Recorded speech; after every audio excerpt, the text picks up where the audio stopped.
Hello friends, मी Vishakha. Global online मराठीमध्ये आपल्या सर्वांचं स्वागत आहे. आजच्या सेशनमध्ये आपल्याला महाराष्ट्र सेट परीक्षा 2023 साठी पेपर 1चं प्रिपरेशन करायचं आहे. ज्यामध्ये आपण 2 युनिट आज बघणार आहोत, टीचिंग ॲप्टिट्यूड आणि रिसर्च ॲप्टिट्यूड. 200हून अधिक प्रश्नांची प्रॅक्टिस आपल्याला करायची आहे, कारण एक्झामला खूप थोडे दिवस शिल्लक आहे. सो एका व्हिडिओमध्ये जास्तीत जास्त क्वेश्चन्स कव्हर करण्याचा प्रयत्न आपण करणार आहोत. सो आजच्या व्हिडिओमध्ये आपण 200 प्रश्न कव्हर करूया आणि प्रॅक्टिस करूया की MCQs कसे सॉल्व्ह करायचे. Okay, so let's start with today's session. Session start करण्यापूर्वी एक इम्पॉर्टंट सूचना किंवा संधी आहे त्या स्टुडंटसाठी जे स्टुडंट्स यावर्षीचे एक्झाम टार्गेट करत आहेत आणि आपल्याला एक्झामसाठी फक्त 4 दिवस शिल्लक आहेत. या 4 दिवसांमध्ये काय करायचं, तर त्यांच्यासाठी एक क्विक रिव्हिजन PDF आम्ही तयार केलेली आहे, ज्यामध्ये 2000हून अधिक MCQs आहेत सगळ्या युनिटवरचे. हार्डली तुम्ही 3 ते 4 तासामध्ये ही PDF आहे एकदा डोळ्याखालून घातली, MCQs तुम्ही स्वतः सॉल्व्ह करून बघितले आणि त्यांचे आन्सर्स चेक केले, तर नक्कीच तुम्हाला पेपर 1मध्ये मॅक्झिमम मार्क्स कव्हर करण्यासाठी ही PDF तुम्हाला हेल्प करणार आहे. ज्याची फीस आहे ₹699 आणि ती मिळवण्यासाठी फक्त इकडे दिलेल्या WhatsApp नंबरवरती मेसेज करून तुम्ही लगेचच ही PDF निवडू शकता, घेऊ शकता आणि आपल्या प्रिपरेशनला बूस्ट करू शकता लास्ट मिनिट प्रिपरेशनसाठी. त्याचप्रमाणे आणखीन एक संधी अशी आहे की 2 डेज वर्कशॉप आम्ही घेत आहोत 23 आणि 24 मार्चला, म्हणजे उद्या आणि परवा हे वर्कशॉप चालणार आहे, ज्याची फीस आहे ₹1000. याच्यामध्ये सगळे युनिट्स तुमचे कव्हर केले जातील. शिवाय ही Zoomवरती होणार आहे आणि याचे रेकॉर्डिंग्स तुम्हाला प्रोव्हाइड केले जातील, जे तुम्ही नंतरच्या एक्झामसाठी देखील वापरू शकता. आणि मॅक्झिमम मार्क्स कसे कव्हर करायचे किंवा ज्या छोट्या-छोट्या कन्सेप्ट आहेत, ज्या तुमच्या मिस झाल्या असतील, ते या वर्कशॉपमध्ये कव्हर होतील. सो ह्या कोर्सला जॉइन करण्यासाठी याची फीस आहे ₹1000 आणि इकडे दिलेल्या WhatsApp नंबरला मेसेज करून तुम्ही तुमचं नाव आजच नोंदवू शकता, जेणेकरून उद्यापासून आपला वर्कशॉप चालू होईल. So do join. आहे what should a teacher do while teaching Marathi poetry. Marathi कविता शिकवताना शिक्षकाने काय करावे. ऑप्शन्स आहेत read the poem and give information about the poet. Second आहे poetry should be taught through the question and answer by asking the students to read the poem. Then third option, poem should be sung and presented to the student and the student should be interested in them, though proper interpretation of the emotions in the poem. ठीक आहे. A singer should be invited to the school to teach poetry. काय काय options आहेत बघा मराठीमध्ये. बघा, कविता वाचून दाखवून कवीविषयी माहिती द्यावी. दुसरा आहे कविता विद्यार्थ्याला वाचायला सांगून प्रश्नोत्तरातून कविता शिकवावी. तिसरा आहे कविता गाऊन दाखवावी, विद्यार्थ्याला कवितेतील भाव भावनांची योग्य विवेचनाद्वारे विद्यार्थ्यात रसनिर्मिती करावी. चौथा आहे कविता शिकवण्याकरिता गायकाला शाळेत बोलवावे. इलिमिनेशन मेथडने बघा, नुसती कविता वाचून दाखवणं किंवा प्रश्न उत्तरातून कविता शिकवता येते का, किंवा शिकवण्यासाठी गायकाला बोलवणं योग्य आहे का. मग करेक्ट आन्सर काय असणार आपल्या याचा ऑप्शन 3. ठीक आहे. गायकाला बोलवणं किंवा वाचून दाखवणं किंवा प्रश्न उत्तर सांगणं याच्यामध्ये कविता शिकवली जात नाही, कविता गाऊन दाखवावी लागते. त्यानंतर त्यातला भाव काय आहे, त्या कवितेमध्ये काय कवीला सांगायचं हे सांगावं लागतं आणि त्याचं मग रसग्रहण करावं लागतं आणि ते विद्यार्थ्यांना करायला सांगणं, एवढं सगळं समजवून हे मग योग्य कवितेचं काय म्हणता येतं शिकवणं आहे. ठीक आहे. पुढचा क्वेश्चन आहे it is not a teaching task. हे अध्यापनाचे कार्य नाही. ऑप्शन आहे एनकरेजिंग स्टडी, अध्ययनास प्रवृत्त करणे, physical and mental preparation of students, guiding students for studies, putting pressure on the students to study. मराठीमध्ये ऑप्शन्स आहेत अध्ययनास प्रवृत्त करणे, विद्यार्थ्यांची शारीरिक व मानसिक तयारी करणे, विद्यार्थ्यांना अध्ययनासाठी मार्गदर्शन करणे, देन विद्यार्थ्यांवर अध्ययनाचे दडपण आणणे. कार्य नाही असं विचारलेलं आहे. ठीक आहे. सो याचं करेक्ट आन्सर काय येणार आहे ऑप्शन 4. प्रेशर देणं हे कार्य आहे का टीचिंगचं. नाही. बाकीचे त्यांनी अध्यापनामध्ये येऊ शकतात की त्यांना एनकरेज करणं किंवा त्यांची मानसिक आणि शारीरिक दोन्हीही तयारी करून घेणं, त्यांना मार्गदर्शन करणं, ह्या तिन्ही अध्यापनामधले कार्य आहे. ठीक आहे. पण त्यांच्यावर प्रेशर देणं हे काही त्यातलं कार्य नाही किंवा फंक्शन नाही, म्हणून option 4 is the correct answer आहे या क्वेश्चनसाठी. पुढचा प्रश्न आहे which of the following types of teachers would be called अध्यापन व्यासंगी टीचर्स. खालीलपैकी कोणत्या प्रकारच्या शिक्षकांना अध्यापन व्यासंगी शिक्षक म्हणाल. ऑप्शन्स आहेत, म्हणजे ऑप्शन्स मध्ये इथे 3 प्रकारच्या शिक्षकांचं दिलेलं आहे आणि त्याच्यामधला कोड तुम्हाला निवडायचा की कोणत्या शिक्षकांना व्यासंगी शिक्षक म्हणतात. ठीक आहे. those who acquire deep knowledge, those who vary the teaching method according to the content of the curriculum, those who make the students thinker through the teaching. ठीक आहे. जे सखोल ज्ञान मिळवतात, जे पाठ्य आशयानुसार अध्यापन पद्धती बदलतात, जे विद्यार्थ्यांना अध्यापनातून प्रवर्तक करतात. सो याचा करेक्ट आन्सर आहे ऑप्शन 4. तिन्ही स्टेटमेंट जे आहे किंवा तिन्ही ऑप्शन जे आहे ते व्यासंगी शिक्षक यूज करतात, म्हणजे व्यासंगी शिक्षक या सगळ्या तिन्ही प्रकारच्या अध्यापन करणाऱ्या शिक्षकाला म्हणू शकतात. ठीक आहे, ऑप्शन 4 इथे करेक्ट आहे. अ ब क ए बी सी. पुढचा प्रश्न आहे, which of the following is not expected in the teaching profession concept. अध्यापन व्यवसाय संकल्पनेत खालीलपैकी काय अपेक्षित नाही. ऑप्शन्स आहेत commitment to the quality teaching, teaching in a plan manner to make teaching board look like they have been thrown away, using appropriate teaching method. मराठीमध्ये options आहेत दर्जेदार अध्यापनासाठी वाहून घेणे, नियोजितपणे अध्यापन करणे, अध्यापन पाट्या टाकल्यासारखे करणे, आणि 4 आहे योग्य अध्यापन पद्धतीचा वापर करणे. ठीक आहे, अपेक्षित नाही असं विचारलंय. नुसतं पाट्या टाकणं, boards look like they have been thrown away, हे काय असणार, एक्सपेक्टेड असणार की हे करून नाही. संकल्पना किंवा विद्यार्थ्यांना शिक्षण देत असताना अशा प्रकारच्या गोष्टी अपेक्षित नाहीये की फक्त करायचं म्हणून करायचं. ठीक आहे. नेक्स्ट क्वेश्चन आहे, what is the most appropriate reaction of the teacher to wrong answer given by the students. विद्यार्थ्याने दिलेल्या चुकीच्या उत्तरावर शिक्षकाची कोणती प्रतिक्रिया सर्वात योग्य वाटते किंवा त्यांनी काय करणं एक्सपेक्टेड आहे. Options are giving the correct answer by oneself, blaming the student for not studying properly, explaining the wrong answer to the students and telling the correct answer, asking the same question to the another students. ठीक आहे, स्वतःच बरोबर उत्तर सांगणे, विद्यार्थ्याने नीट लक्ष किंवा विद्यार्थ्याने अभ्यास नीट न केल्याबद्दल त्यांना दोष देणे, विद्यार्थ्याला चुकीच्या उत्तराचे स्पष्टीकरण देणे व बरोबर उत्तर सांगणे, आणि ऑप्शन 4 आहे तोच प्रश्न विद्यार्थ्याला दुसऱ्या विद्यार्थ्याला विचारणे. सो द करेक्ट आन्सर आहे ऑप्शन सी. काय करायचं, ते उत्तर जे सांगितलेलं आहे ते कसं चुकीचं आहे ते स्टुडंटला सांगणं, मग त्याचं करेक्ट उत्तर काय असायला पाहिजे हे त्यांना सांगणं, ही सर्वात उत्तम प्रतिक्रिया आहे. या क्वेश्चनचा आन्सर आहे ऑप्शन 3. पुढचा प्रश्न आहे, which of the following will the teacher do in the interactive phase of teaching.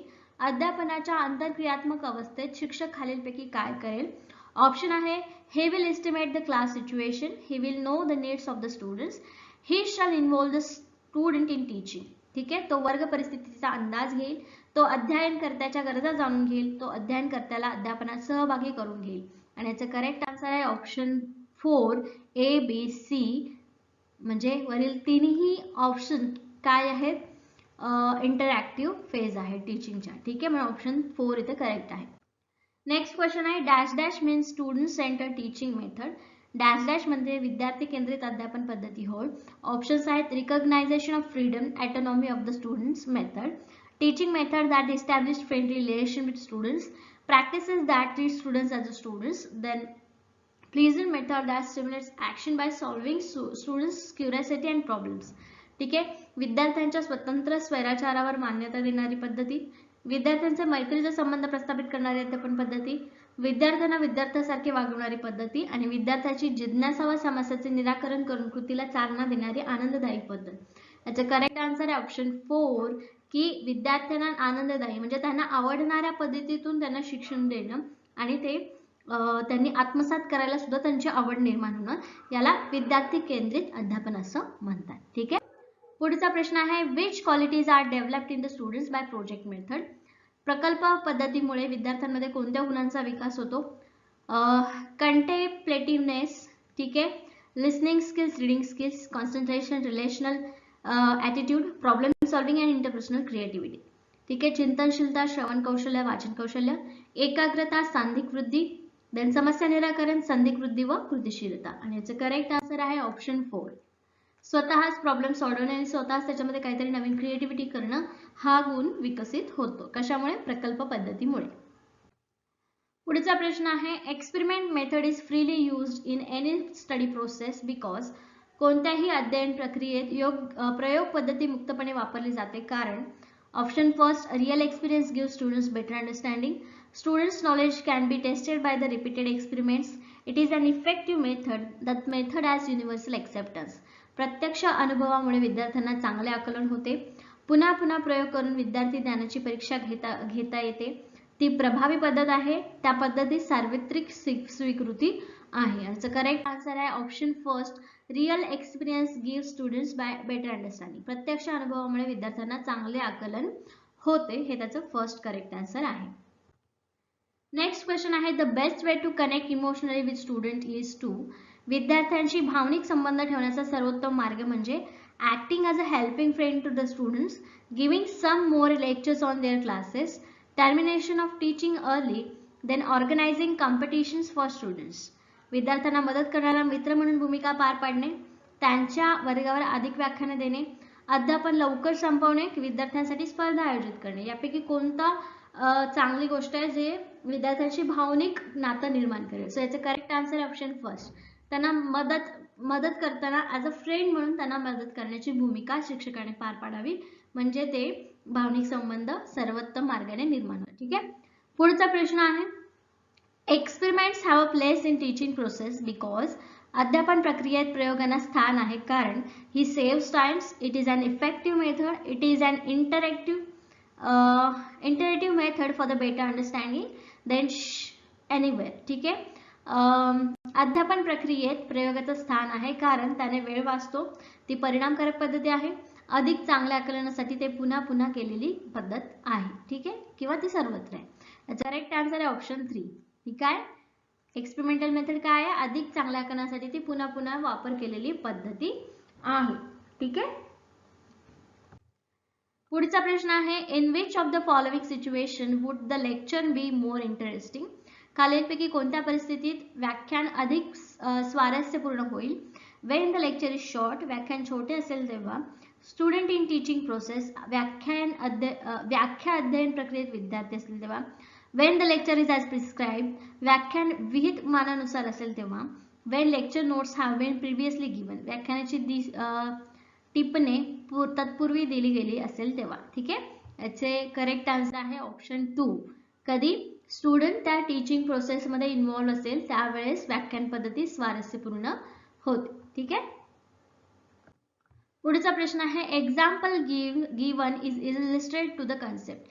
संकल्पना स्पष्ट करण्यासाठी दिलेली उदाहरणे कशी असतात? Option should be suitable for the concept, should be in the field of experiment of the students, must have been received from the students, they should be presented directly in front of the students in the class. संकल्पनेसाठी योग्य असावीत, विद्यार्थ्यांच्या अनुभव विश्वातील असावीत, विद्यार्थ्यांकडून प्राप्त झालेले असावीत की वर्गात अध्ययन समोर प्रत्यक्ष सादर केलेली असावीत. याचा करेक्ट आन्सर आहे option 2. Should be in the field of experience of the students, म्हणजे विद्यार्थ्यांच्या अनुभवाशी निगडीत त्या संकल्पनांना उदाहरणं द्यावी. ठीक आहे. म्हणजे विद्यार्थ्यांनी तो अनुभव घेतलेला असेल त्यातलं जर तुम्ही उदाहरण दिलं ते संकल्पना स्पष्ट करताना ते लवकर जास्त त्यांना समजतं. ठीक आहे. पुढचा प्रश्न आहे, the ultimate objective of evaluation is, मूल्यमापनाचे अंतिम उद्दिष्ट म्हणजे finding the students achievement in level, the trace the whereabout of the students, determining who should be included in the upper class to help student improve their studies. विद्यार्थ्यांची संपादन पातळी शोधणे, विद्यार्थ्यांच्या कोठे झाल्या आहेत शोधणे, कोणाला वरच्या वर्गात घालावे हे निश्चित करणे, विद्यार्थ्यांचे अध्ययन सुधारण्यास मदत करते. आणि याचं करेक्ट आन्सर आहे ऑप्शन 4. विद्यार्थ्यांचे अध्ययन सुधारण्यास मदत करते. ठीक आहे. इव्हॅल्युएशनचं काय महत्व आहे किंवा उद्दिष्ट आहे की जे स्टुडंट्स त्याच्यामध्ये पार्टिसिपेट करतात त्यांना इम्प्रूव्ह करायचं स्टडीमध्ये, अभ्यासामध्ये, याचं हे उद्दिष्ट आहे. ठीक आहे. पुढचा प्रश्न आहे, which of the following task is important as teaching in the eyes of the teacher? खालीलपैकी कोणते काम शिक्षकाच्या दृष्टीने शिकवणे इतकेच महत्त्वाचे आहे? ऑप्शन्स आहेत, giving notes to the students, participation in census work, self study by the students, creating public awareness about the family planning. विद्यार्थ्यांना टिपणे देणे, जनगणनेच्या कामात सहभागी होणे, विद्यार्थ्यांना स्वयं अध्ययन करणे किंवा कुटुंब नियोजनाबाबत जनजागृती करणे. आणि याचं करेक्ट आन्सर आहे ऑप्शन 3. विद्यार्थ्यांना स्वयं अध्ययन करणे, self study by the students. ठीक आहे. शिकवण्या इतकंच महत्त्वाचं आहे की त्यांनी स्वतःहून, म्हणजे जे स्टुडंट्सला तुम्ही शिकवलं आहे त्या स्टुडंट्सने स्वतःहून स्वयं अध्ययन करणं, त्यांना जर अडचण आली तर ते तुमच्याकडे येऊन विचारतील, अशा प्रकारचं त्यांना तयार करणं हे महत्त्वाचं काम आहे. कशाच्या सोबत? शिकवण्या इतकंच महत्त्वाचं हे देखील काम आहे. इफेक्टिव्ह, जर व्याख्यानामध्ये डॅश डॅश तर व्याख्यान प्रभावी होते. व्याख्यानामध्ये काय असेल तेव्हा व्याख्यान प्रभावी होते? ऑप्शन्स आहेत, गिव्हन इम्प्लिसिटी, अख्यालिप्तपणे दिले, given written questions to students, विद्यार्थ्यांना लिखित मुद्दे दिले तर, बी पेड इन लमसम, एक सलगपणे दिले जात असेल तर, किंवा इंटरमिटेंट क्वेश्चन्स टू रिस्ट्रिक्शन्स, मधून मधून प्रश्न विचारून प्रत्याभरण घेतले तर व्याख्यान प्रभावी होतं. कशा प्रकारे व्याख्यान प्रभावी होणार आहे? याचा करेक्ट आन्सर आहे ऑप्शन 4. अधून मधून प्रश्न विचारला. जे भाग तुम्ही शिकवत आहात किंवा जो पार्ट तुम्ही शिकवत आहात त्या पार्टला रिलेटेड क्वेश्चन किंवा त्या पार्ट वरती जो शिकवलेला पार्ट आहे त्याच्यावरती एखादा क्वेश्चन विचारून स्टुडंट्स अवेअर आहेत की नाही किंवा त्यांच्यामध्ये इंटरेस्ट निर्माण करण्यासाठी तुम्ही अशा प्रकारचा काम करू शकता. काय करू शकता? दिलेल्या ऑप्शन्स पैकी 4th नंबरचा क्वेश्चन ऑप्शन इथे बरोबर आहे की अधून मधून प्रश्न विचारून व्याख्यान प्रभावी करता येते. ठीक आहे. पुढचा प्रश्न आहे इफेक्टिव्ह टीचिंग मटेरियल्स, परिणामकारक अध्यापन साहित्य काय आहे? ऑप्शन्स आहेत prepared by the teacher, it is colourful and attract the attention of the students, useful for explaining concept, increases the importance of teacher. शिक्षकाने तयार केलेले असते, विद्यार्थ्यांचे अवधान खेचून घेण्यासाठी विविध रंगी असते, की संकल्पना समजून सांगण्यासाठी उपयुक्त असतं, की शिक्षकाचे महत्त्व वाढवणारे असतं. ठीक आहे. याच्यामध्ये चौथा ऑप्शन बघा, शिक्षकाचं महत्त्व वाढवण्यासाठी असतं का इफेक्टिव्ह टीचिंग मटेरियल? नो. मग संकल्पना समजून सांगण्यासाठी उपयुक्त असतं का? येस. त्याच्यानंतर शिक्षकाने तयार केलेलं असतं effective teaching material? That is not important. ठीक आहे. मग याच्यात करेक्ट आन्सर काय असणार आहे? ऑप्शन 3. ठीक आहे. रंगीबिरंगी असेल याच्यात नाही, पण संकल्पना समजून सांगण्यासाठी इफेक्टिव्ह टीचिंग मटेरियल जे आहे ते जास्त उपयोगी ठरतं. ठीक आहे. म्हणून ऑप्शन 3 इथे काय आहे? करेक्ट आन्सर आहे. ओके. पुढचा प्रश्न आहे which of the following is relatively more important to an effective teacher? प्रभावी अध्यापकासाठी खालीलपैकी सापेक्षतः कोणती बाब अधिक महत्त्वाची आहे? Options are content mastery, audio visual production and manipulation skills, communication skills, classroom discipline skills. ठीक आहे. प्रभावी अध्यापकासाठी खालीलपैकी सापेक्षतः कोणती बाब अधिक महत्त्वाची आहे? आशयावरील प्रभुत्व, दृकश्राव्य निर्मिती व हाताळणी कौशल्य, संप्रेषण कौशल्य आणि वर्गशिस्तीची कौशल्य. ठीक आहे. काय कोणती बाब महत्त्वाची आहे दिलेल्या ऑप्शन्स पैकी? याच्यातलं करेक्ट आन्सर आहे ऑप्शन 1. आशयावरील प्रभुत्व, कंटेंट मास्टरी. जे विद्यार्थ्यांना तुम्ही शिकवणार आहात, ठीक आहे, जे विद्यार्थ्यांना नॉलेज तुम्ही देणार आहात त्याबद्दल तुम्हाला आधी भरपूर नॉलेज असलं पाहिजे, जेणेकरून तुम्हाला विद्यार्थ्यांना अधिक प्रभावीपणे ते समजवता येईल. ठीक आहे. म्हणून त्या आशयावरती प्रभुत्व असणं गरजेचं आहे. ठीक आहे. नेक्स्ट क्वेश्चन आहे this will give teacher real compensation for his teaching. अध्यापकाला यातून त्याच्या अध्यापनाविषयी खरे प्रत्याभरण मिळेल. यातल्या कुठल्या ऑप्शन्स पैकी रिटर्न जो आहे टीचरला तो चांगला मिळेल? ऑप्शन्स आहेत ओपिनियन्स एक्सप्रेस बाय कलिग्स, सहकाऱ्यांनी मत व्यक्त केले तेव्हा, किंवा स्टुडंट्स पार्टिसिपेशन इन टीचिंग, विद्यार्थ्यांचा अध्यापनातील सहभाग, किंवा easy conversation with the students, विद्यार्थ्यांशी सहज केलेले संभाषण, की टीचर्स रिफ्लेक्शन ऑन टीचिंग, अध्यापनाबाबत अध्यापकाने केलेले चिंतन. यापैकी कशामध्ये मिळेल अध्यापकाला म्हणजे टीचर्सला प्रत्याभरण? याचं करेक्ट आन्सर आहे option 2 students participation in teaching. कधी मिळेल? जेव्हा शिक्षक शिकवत आहेत आणि विद्यार्थी त्याच्यावरती काय करतात? सहभाग घेत आहेत त्या टीचिंग मध्ये, म्हणजे स्वतःहून प्रश्न विचारत आहेत किंवा एखादी कन्सेप्ट समजली नसेल तर परत विचारतात, समजली असेल तर ते एखादं उदाहरण देऊन कन्फर्मेशन घेतात की सर असं का म्हणून. ठीक आहे. तर हे काय आहे? Students participation of the in teaching. ठीक आहे. आणि हे काय आहे? अध्यापकाला मिळणारा प्रत्याभरण, खरे प्रत्याभरण असते. ठीक आहे. ओके. नेक्स्ट क्वेश्चन आहे which of the following conditions is best for facilitating study? अध्ययन सुलभ करण्यासाठी खालीलपैकी कोणती परिस्थिती सर्वोत्तम आहे?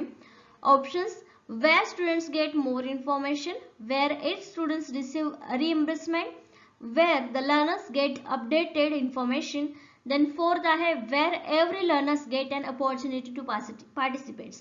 ठीक आहे. मराठीमध्ये ऑप्शन्स आहेत जिथे अध्ययन करताना जास्त माहिती मिळते, जेथे प्रत्येक अध्ययनकर्त्याला प्रत्याभरण मिळते, जेथे अध्ययनकर्त्याला अद्ययावत माहिती मिळते आणि जेथे प्रत्येक अध्ययनकर्त्याला सहभागाची संधी मिळते. ठीक आहे. कुठली परिस्थिती सर्वोत्तम आहे? करेक्ट आन्सर आहे ऑप्शन 4 जेथे प्रत्येक अध्ययनकर्त्याला सहभागाची संधी मिळते तिथे काय आहे? सगळ्यात सर्वोत्तम परिस्थिती आहे. ठीक आहे.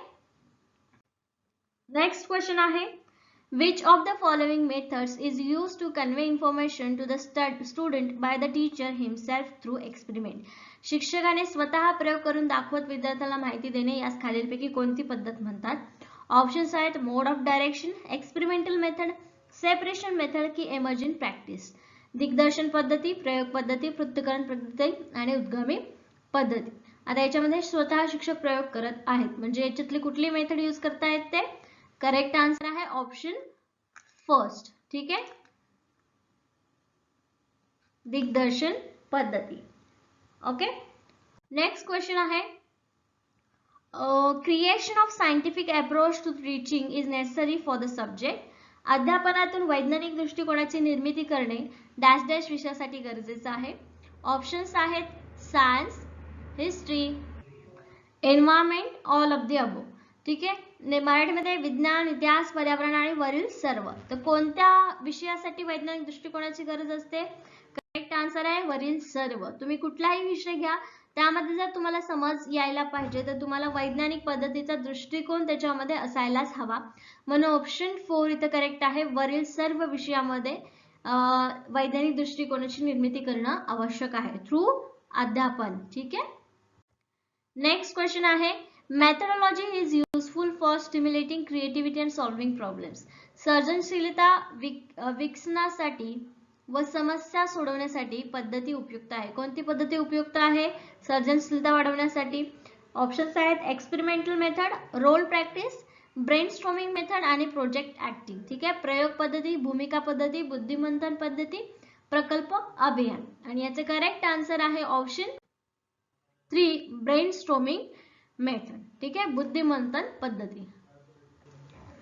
ओके, आणि यामध्ये ब्रेनस्टॉर्मिंग मेथड म्हणजे काय की ग्रुपमध्ये वेगवेगळ्या आयडियाज एकमेकांशी शेअर करून प्रॉब्लेम सोडवण्यासाठी हेल्प करणे, याला काय म्हणतात ब्रेनस्टॉर्मिंग मेथड. ठीक आहे, next question brainstorming method has been formulated by. बुद्धिमंथन पद्धतीची मांडणी यांनी केली आहे. Options Gordon and Debon, Alex Osborn, Stephen Corey, Dean Kilpatrick. ठीक आहे, आणि याची करेक्ट आन्सर आहे, डायरेक्ट क्वेश्चन विचारलेला आहे या कन्सेप्ट वरती की ही कन्सेप्ट कोणी मांडलेली आहे, आणि याचा करेक्ट आन्सर आहे ऑप्शन 2 अलेक्स ऑस्बॉर्न. ठीक आहे, Osborne. Okay, next question what is the teachers purpose in organising a workshop for a students.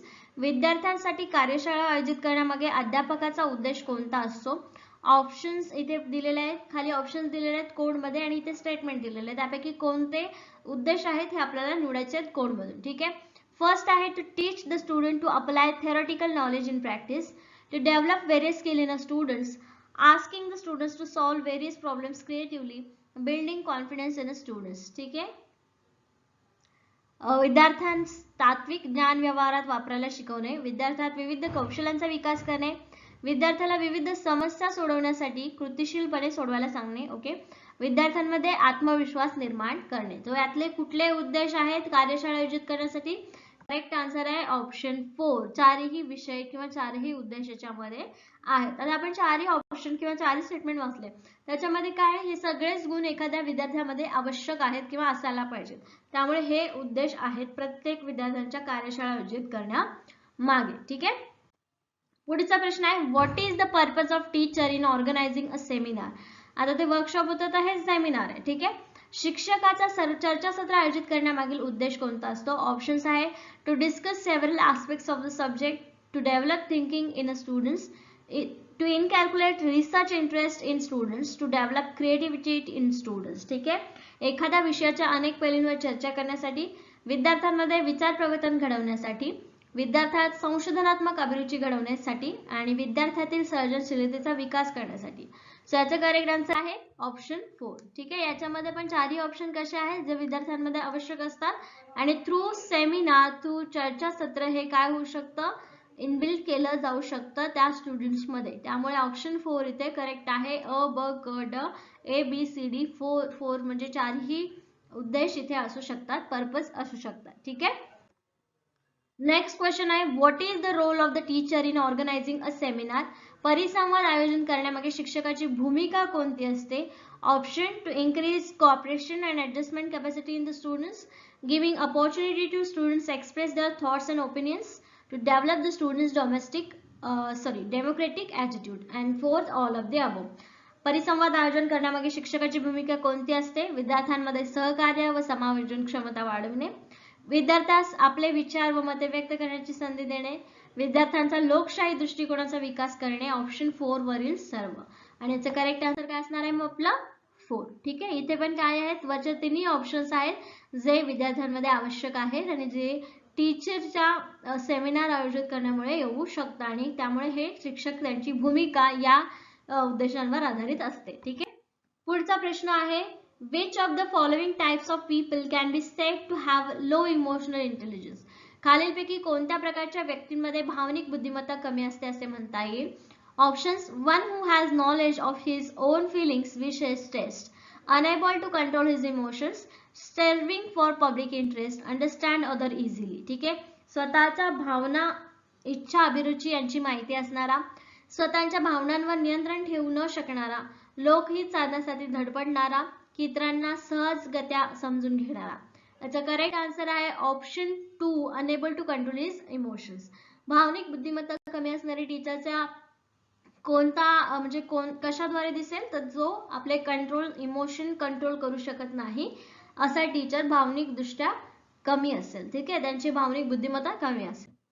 पुढचा प्रश्न आहे, कन्सिडर द फॉलोइंग स्टेटमेंट्स. खालील विधानांवर चर्चा करा. Learn to identify students' feelings. Learn to express your anger on others. To maintain satisfaction in the teaching profession. Maintaining sanity in emotional turmoils. ठीक है. Learn to blame others. Always dissatisfied with yourself. Which of the above should be followed by a teacher for developing emotional intelligence? Emotional intelligence develop करण्यासाठी खालीलपैकी कोणत्या गोष्टी एका शिक्षकाला कराव्या लागतील हे सांगायचं आहे. विद्यार्थ्यांच्या भावना ओळखायला शिका, स्वतःच्या रागावर इतरांवर व्यक्त करायला शिका, शिक्षकी पेशात समाधान ठेवणे, भावनिक अस्वस्थ विवेकी कायम ठेवणे, इतरांवर दोषारोपण करायला शिका किंवा नेहमी स्वतःविषयी असमाधान ठेवा. याचा करेक्ट आन्सर आहे ऑप्शन बी, BEF. ठीक आहे, BEF. काय सांगतं, लर्न टू एक्सप्रेस युअर अँगर ऑन अदर्स,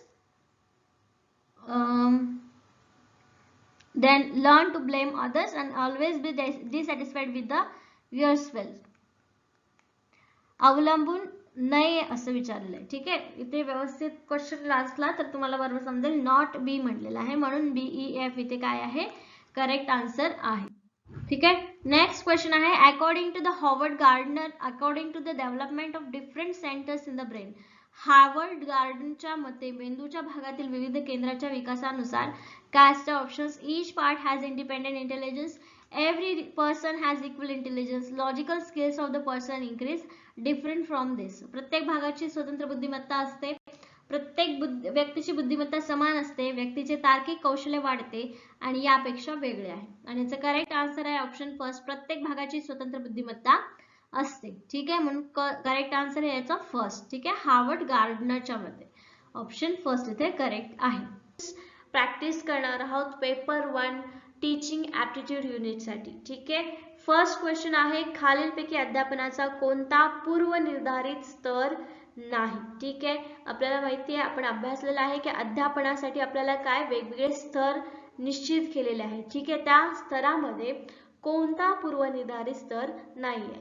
ऑप्शन ए स्मरण, आकलन, परावर्तनीय, विभेदीकरण. ठीक आहे, आता आकलन, परावर्तनीय आणि विभेदीकरण या ज्या गोष्टी आहेत त्या नंतरच्या गोष्टी आधी आपण आत्मसात करतो. ठीक आहे, पूर्वनिर्धारित विचारलेलं आहे. मग याच्यामध्ये पूर्वनिर्धारित घटक कुठला नाहीये, स्मरण. स्मरण म्हणजे काय, ऑप्शन ए इथे ऑप्शन फर्स्ट जे आहे ते करेक्ट आहे. इथे स्मरण म्हणजे आपलं आठवण्याची क्षमता जी आहे ती आपण गृहीत धरलेली नसते किंवा पूर्वनिर्धारित ठरलेली नसते. हा स्तर जो आहे तो पूर्वनिर्धारित नाही. ओके, नेक्स्ट क्वेश्चन आहे, अध्यापन करताना विद्यार्थ्यांचा अधिकाधिक सहभाग खालीलपैकी कोणत्या पद्धतीद्वारे शक्य आहे. ठीक आहे, वेगवेगळ्या अध्यापनाच्या पद्धती आहेत ज्याच्यामध्ये काहीमध्ये विद्यार्थ्यांचा सहभाग असतो, काहीमध्ये विद्यार्थ्यांचा सहभाग नसतो.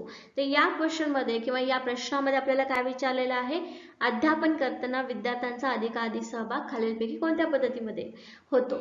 ऑप्शन ए व्याख्यान पद्धती, 2 स्पष्टीकरण पद्धती, 3 उद्वगामी पद्धती आणि 4 पाठ्यपुस्तक पद्धती. मला सांगा व्याख्यान पद्धतीमध्ये एकच व्यक्ती देत असतो, राईट? म्हणजे त्याच्यामध्ये आपण काय करू शकतो, विद्यार्थ्यांचा सहभाग नसणार आहे. ठीक आहे.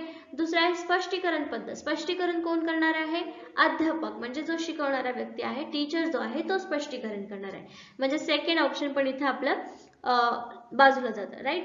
आणि चौथी जी पद्धत आहे पाठ्यपुस्तक पद्धत. पाठ्यपुस्तक मध्ये काय थोडंसं वाचतो आणि त्यानंतर आपण एक्सप्लेन करतो किंवा टीचर एक्सप्लेन करतो किंवा स्टुडंट त्याच्यातला क्वेश्चन विचारतो, पण याच्यामध्ये स्टुडंटचा तेवढा जास्त सहभाग होत नाही. ठीक आहे. मग याच्यामध्ये ऑप्शन 3 जे दिलेलं आहे ते करेक्ट आहे, ऊर्ध्वगामी पद्धती, ज्याच्यामध्ये स्टुडंट प्रश्न विचारणार किंवा स्टुडंटला जे समजलं नाहीये ते विचारणार आणि त्यानंतर त्याचं एक्सप्लेनेशन किंवा उत्तर अध्यापक करतील. ठीक आहे. त्याच्यानंतर नेक्स्ट क्वेश्चन आहे, नैदानिक मूल्यमापनाचा उद्देश, मुख्य उद्देश खालीलपैकी कोणता आहे? ठीक आहे. निदान किंवा नैदान. ठीक आहे. तर यापैकी कुठला उद्देश आहे, मूल्यमापन जसं आपण म्हणू शकतो. ठीक आहे. प्रश्न ऑप्शन आहेत, सूचनांपूर्वी विद्यार्थ्यांचे कार्य संपादन, सूचनांदरम्यान अध्यापनातील प्रगती व अपयश, सूचनांनंतरच्या अध्यापनाची स्थिती, सूचनांदरम्यान अध्यापनात सतत येणाऱ्या अडचणींमागील कारणे व निदान. ठीक आहे. कशामध्ये जास्त मूल्यमापन होऊ शकतं किंवा नैदानिक मूल्यमापन होऊ शकतं किंवा त्याचा मुख्य उद्देश काय असू शकतो? तर याच्यामध्ये करेक्ट आन्सर जे आहे ते आहे ऑप्शन 4, सूचनांदरम्यान अध्यापनात सतत येणाऱ्या अडचणींमागील कारणे व निदान. नैदानिक आहे. ठीक आहे. निदान काढायचं आहे. तर याच्यामध्ये दिलेल्या ऑप्शन पैकी चौथ्या ऑप्शन मध्ये आपण काय करू शकतो, जास्तीत जास्त कारण निदान करून आपला उद्देश साध्य करू शकतो. त्यामुळे इथे ऑप्शन 4 करेक्ट आहे. ठीक आहे. ओके. नेक्स्ट क्वेश्चन आहे, शिक्षक माहिती देणाऱ्या साधनांचा वापर करतो कारण ऑप्शन ए वर्गात चांगले वातावरण निर्माण करण्यासाठी, बी विद्यार्थ्यांचे लक्ष टिकून राहण्यासाठी, 3 संकल्पनामध्ये स्पष्टता येण्यासाठी, 4 वर्गातील शिस्त टिकवण्यासाठी. काय कारण असू शकतं शिक्षकांचं माहिती देण्यासाठी साधन वापरण्याचं? फक्त वातावरण चांगलं करणं उद्देश असू शकतो का? नाही. त्याच्यानंतर संकल्पनांमध्ये स्पष्टता येण्यासाठी की विद्यार्थ्यांचे लक्ष टिकून राहावे यासाठी. वर्गामध्ये शिस्त टिकवण्यासाठी माहिती देण्याच्या साधनांचा वापर होत नाही. याच्यामध्ये फर्स्ट आणि चौथं जे ऑप्शन आहे ते काय होणार, इथे कट होणार, राईट? मग आपल्याकडे 2 ऑप्शन उरलेले आहेत की विद्यार्थ्यांचं लक्ष टिकून राहणं आणि संकल्पनामध्ये स्पष्टता येणं. जास्त महत्त्वाचं काय आहे, विद्यार्थ्यांचं लक्ष टिकून राहणं की संकल्पना स्पष्ट होणं? ऑफकोर्स संकल्पना स्पष्ट होणं. म्हणजे करेक्ट आन्सर काय येणार आहे इथे, ऑप्शन 3, संकल्पनामध्ये स्पष्टता येण्यासाठी माहिती देणाऱ्या साधनांचा वापर करतो. ओके. करेक्ट आन्सर आहे 3. ओके. पुढचा प्रश्न, शिक्षकांच्या अभिवृत्तीचा त्याच्या अध्यापनावरती प्रभाव पडत असतो. अभिवृत्तीचा संबंध खालीलपैकी कोणत्या क्षेत्राशी आहे? वेगवेगळे क्षेत्र आहेत. अभिवृत्ती म्हणजे काय म्हणू शकतो, त्या शिक्षकाची पर्सनॅलिटी, विचार करण्याची, चालण्या बोलण्याची, विद्यार्थ्यांना समजून घेण्याची एक प्रवृत्ती. ठीक आहे. तर या दिलेल्या ऑप्शन्सपैकी कोणत्या क्षेत्रामध्ये त्याचं व्यक्तिमत्व किंवा अभिवृत्ती जी आहे, विचार करण्याची पद्धत जी आहे ती कामाला येते? ऑप्शन ए भावनात्मक क्षेत्र, ज्ञानात्मक क्षेत्र, संपर्क क्षेत्र आणि मानसशास्त्रीय क्षेत्र. तर याच्यामध्ये बघा, ज्ञानामध्ये त्याच्या अभिवृत्तीचा काहीही उपयोग होणार नाही, म्हणजे होईल पण तेवढ्या प्रमाणात होणार नाही. किंवा कम्युनिकेशन मध्ये, संपर्क क्षेत्रामध्ये काही उपयोग होणार नाही. मानसशास्त्रीय क्षेत्र तर पुन्हापणे मनाशी रिलेटेड आहे. ठीक आहे. मग याच्यामध्ये भावनात्मक क्षेत्र जे आहे हे आपलं करेक्ट आन्सर आहे. भावनात्मक क्षेत्र यामध्ये शिक्षकाची अभिवृत्ती जी आहे ती कामाला येते किंवा त्याचा अध्यापनावरती प्रभाव पडतो. एखाद्या विद्यार्थ्याला समजून घेणं किंवा त्या विद्यार्थ्याला भावनात्मक दृष्ट्या सपोर्ट देऊन शिकवणं किंवा त्याला टीचिंग साठी रेडी करणं हे त्याच्यामध्ये काम करतं. ठीक आहे. पुढचा प्रश्न आहे, शिक्षक वर्गामध्ये व्याख्यान देत असताना अध्यापनात काही बाधा निर्माण झाली तर अशा वेळी शिक्षकाने खालीलपैकी काय केले पाहिजे? समजा शिक्षक जे आहे ते वर्गामध्ये शिकवतात, व्याख्यान देत आहेत. ठीक आहे. म्हणजे एक पद्धतीने शिक्षण, एकातर्फी शिक्षण चालू आहे किंवा एकतर्फी कम्युनिकेशन चालू आहे. तर अशा वेळी जर वर्गामध्ये काही अडचण आली तर त्यावेळी शिक्षकांनी काय केलं पाहिजे? ऑप्शन ए, काही वेळ शांत राहावे आणि पुन्हा व्याख्यानास सुरुवात करावी. व्याख्यानात ज्या अडचणी निर्माण करतात त्यांना शिक्षा करावी. ज्या अडचणी निर्माण करत आहेत त्यांना अध्यापनासाठी प्रेरित करावे आणि वर्गात जे काही घडत आहे त्यासंबंधी काळजी करू नये. आता यापैकी योग्य सिच्युएशन काय असेल ते आपलं करेक्ट आन्सर असेल. बघा, पहिले काय आहे, वेळ शांत राहणे, काही वेळ शांत राहणे, पुन्हा व्याख्यानास सुरुवात करणे. म्हणजे हे काय आहे, इग्नोरन्स आहे. हेही चालणार नाही. ठीक आहे. त्याच्यानंतर जे शिक्षणात अडचणी निर्माण करतात त्यांना शिक्षा करावी. शिक्षा करणे म्हणजे त्यांना शिक्षणासाठी प्रेरित करणे असं आहे का? नाही. म्हणजे हे पण ऑप्शन नाही आपलं. म्हणजे अडचणी निर्माण करत आहेत त्यांना अध्यापनासाठी प्रेरित करणे. मग आपलं करेक्ट आन्सर काय असणार आहे इथे? सी असणार आहे. ओके. ऑप्शन 3 इथे करेक्ट आहे.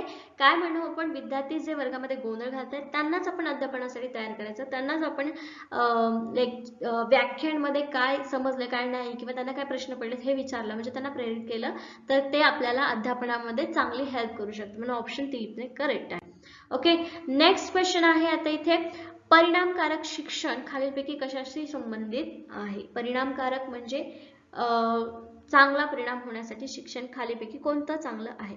ऑप्शन ए, शिक्षकाचं समाधान म्हणजे परिणामकारक शिक्षण, की शिक्षकाचा प्रामाणिकपणा व बांधिलकी या क्षेत्राशी संबंधित आहे, की शिक्षकाने विद्यार्थ्यांना शिकवणे व समजावून घेणे, की व्यावसायिक श्रेष्ठत्वाप्रती शिक्षकाची अभिरुची असणे. ठीक आहे. परिणामकारक शिक्षण हे कशाशी संबंधित आहे खालीपैकी?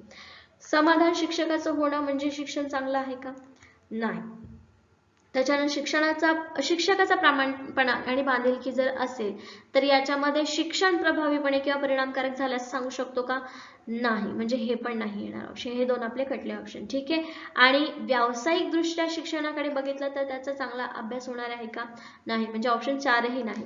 मग इथे कोणता ऑप्शन करेक्ट आहे? ऑप्शन 3, शिक्षकाने विद्यार्थ्यांना शिकवणे व समजावून घेणे हे इथे करेक्ट आन्सर आहे. ओके. अशा प्रकारे तुम्ही एक्झाम मध्ये जे क्वेश्चन्स आहेत ते बायआउट ऑप्शन करायचे आणि त्यानंतर ऑप्शन बाहेर काढायचे आणि त्यातून तुमचं करेक्ट आन्सर आपोआप निघेल. ठीक आहे. नेक्स्ट क्वेश्चन आहे, पुढचा प्रश्न आहे, अध्ययनासाठी सर्वात योग्य अर्थ कोणता आहे? ठीक आहे. अध्यापन म्हणजे शिकवणे, अध्ययन म्हणजे स्वतः अभ्यास करणे. ठीक आहे. अध्ययनासाठी सर्वात योग्य अर्थ कोणता आहे? कोणता अर्थ आपल्याला चांगला अध्ययन आहे किंवा स्वाभ्यास आहे दाखवतो?